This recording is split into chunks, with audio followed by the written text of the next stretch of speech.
Superfast news, आवाज जनसामान्यांचा। सोसायटीच्या चेअरमनपदी लक्ष्मण चोपडे तर व्हाईस चेअरमनपदी मनीषा तायडे यांची बिनविरोध निवड। फुलंब्री तालुक्यातील राजकारणात नेहमीच केंद्रस्थानी असलेल्या आळंद येथील विविध कार्यकारी सेवा सहकारी सोसायटीच्या चेअरमन आणि व्हाईस चेअरमन पदाची निवड नुकतीच बिनविरोध पार पडली। ठरवल्यानुसार संचालक मंडळाने ही निवड प्रक्रिया पूर्ण करत चेअरमनपदी लक्ष्मण संपत चोपडे आणि व्हाईस चेअरमनपदी मनीषा विश्वनाथ तायडे यांच्या नावावर शिक्कामोर्तब केला। सोसायटीच्या संचालक मंडळाच्या बैठकीत ही निवड प्रक्रिया घेण्यात आली। पूर्वी ठरलेल्या फॉर्म्युल्यानुसार अजिनाथ पायगवान यांची चेअरमन पदाचा राजीनामा दिल्यानंतर ही जागा रिक्त झाली होती।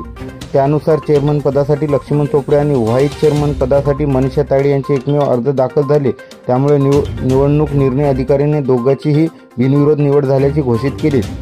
यावेळी संचालक मंडळात अजिनाथ पायगवान, शेख अब्दुल्ला, काकाची तायडे, कसूर पायगवान, विलास पायगवान, किरण पांडे, सुभाष फसाटे, अशोक सरवणे, छगन बिडवे, वैशाली तायडे आणि शामराव गायके हे उपस्थित होते। चेअरमन वर्चित चेअरमन आणि व्हाईस चेअरमन यांचे अभिनंदन करण्यासाठी गावचे सरपंच कैलास गायके, उपसरपंच सुनील तायडे, माजी उपसरपंच रामेश्वर चोपडे, नामदेवराव पायगवान, जगन दाडे, प्रकाश पायगवान, जितेंद्र तायडे, राजू फसाडे, विजय तायडे, दिलीप वायकोस, हरिश्याम चोपडे, शामराव चोपडे, समीर पठाण, अनिल तायडे, संतोष तायडे, आरिफ शेख, सुनील फसाटे यांच्यासह मोठ्या संख्येने ग्रामस्थ उपस्थित होते।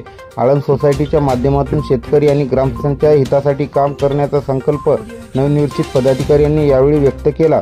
महाराष्ट्र सुपरफास्ट न्यूजसाठी नवनाथ कापसे, फुलंब्री, संभाजीनगर।